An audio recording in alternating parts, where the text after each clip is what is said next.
This is Eugene from Economic Execution Genius, and on this week's episode of 5-Minute Economics, we are going to be talking about minimum wages. Now, governments have to address two key microeconomic issues. One is to reduce inefficiency in resource allocation, and two is to address the problem of income inequity. Now, the problem with income inequity lies primarily with that low-income groups do not have their needs and wants satisfied in a free market economy, and there will be significant underconsumption of certain goods like healthcare and education. And so this is the reason why governments around the world will try to actually implement policies to address income inequity as an issue. Also, income inequity is a problem that most countries will face when undergoing economic development. The reason why income inequality comes as a result of economic development is because when countries go through phases of economic development, they will also go through economic restructuring. So for example, when countries are moving from agricultural-based societies to manufacturing-based, and from manufacturing later on to services, and currently from services now on towards information services as well as automation. As countries go through this economic restructuring, there will be workers whose skills are in higher demand and workers whose skills are in lower demand, causing a disparity in wages. Of course, the income of higher skilled workers or the workers whose skills are in demand will see an increase in wages, and vice versa for workers with lower skills, they will see a fall in their wages. And that's one key reason why income inequity will usually worsen over time. Thus, many countries around the world, including Singapore, is now looking at achieving inclusive growth as opposed to just purely economic growth. Inclusive growth is when the country experiences economic growth, an increase in GDP, and yet you do not see a fundamental worsening of the income inequality situation. In fact, in the case of inclusive growth, you want the outcomes and the positive impacts of economic growth to be felt and received by different income groups in the economy. Now, in A-level economics, we learn demand and supply, and in the market for labor, wages are determined by demand and supply for labor. So if the government doesn't intervene, the market wage will be set at the equivalent wage, which is given by the intersection point between demand for labor and supply for labor, giving you an equivalent wage of PE and equivalent output of QE. The market without intervention clears efficiently at PE and QE. So in the case of countries implementing a minimum wage, for a minimum wage to be effective, you need to implement a minimum wage to be above the equivalent wage. When you implement a minimum wage to be above the equivalent wage, what will happen here is that at a higher wage level, the quantity demanded for labor will fall. It will fall from QE to QD. Why that is so is because employers are less willing to pay for workers at a higher wage level. And at a higher wage level, more workers will be encouraged to enter the job market because they are incentivized to do so with the higher wage. So the quantity supply of labor will increase from QE to QS. So as a result, you will have an excess of workers which is given by the quantity QD to QS, which this surplus of workers is what we call unemployment. Studies on the impacts that minimum wage has on employment levels have been mixed, but there are a couple of reasons that I would suggest to why is that the case. Now remember, we said that for minimum wage to be effective, it has to be set to be above the equivalent wage. Now a minimum wage can still be effective if you set it to be just slightly above the equivalent wage. But when you set it to be just slightly above the equivalent wage, the impact on employment will also be very, very small. So if you set a minimum wage to be above the equivalent wage by only a very small extent, then the surplus of workers will also be of a smaller extent. On the contrary, if you set a minimum wage to be very, very much higher than the equivalent wage, then you're going to see a huge surplus of workers or a much more severe unemployment situation.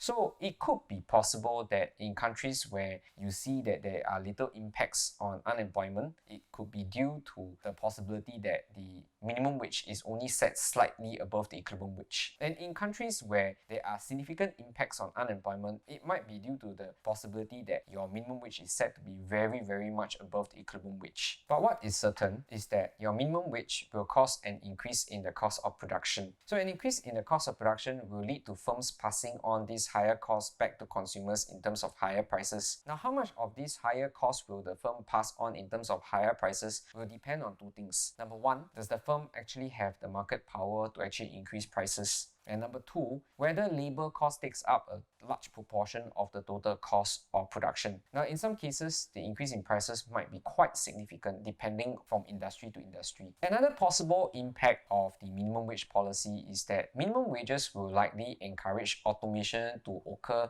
at a faster pace than it already is. Why is that so? If you were running a business and minimum wages were to be implemented, or if you were in a country where minimum wages were already present and is going higher, when faced with these higher labor costs, you'll be prompted to ask, can I substitute labor with capital? In other words, can I substitute labor with machinery and equipment or through automation? So if the answer is yes, then firms will try to increase their productivity levels by replacing workers or labor with machinery and saving costs in the process. So certain workers will tend to become unemployed if their skills are easily replaceable by automation processes. Now, this can be both a good and a bad thing because one, the firms will actually be encouraged to try to increase their productivity, but increasing productivity can be done through either hiring more skilled workers or hiring workers who have higher productivity, or two, through automation processes, which means swapping out labor for capital. And you can see that there are some industries that this is already a possibility. One would be what you see in terms of fast food restaurants and supermarket chains, your self-checkout machines. And in some cases, factory workers are increasingly being replaced by machines. Implementing minimum wage might also not be a very simple thing to do because there are a few things that we need to consider.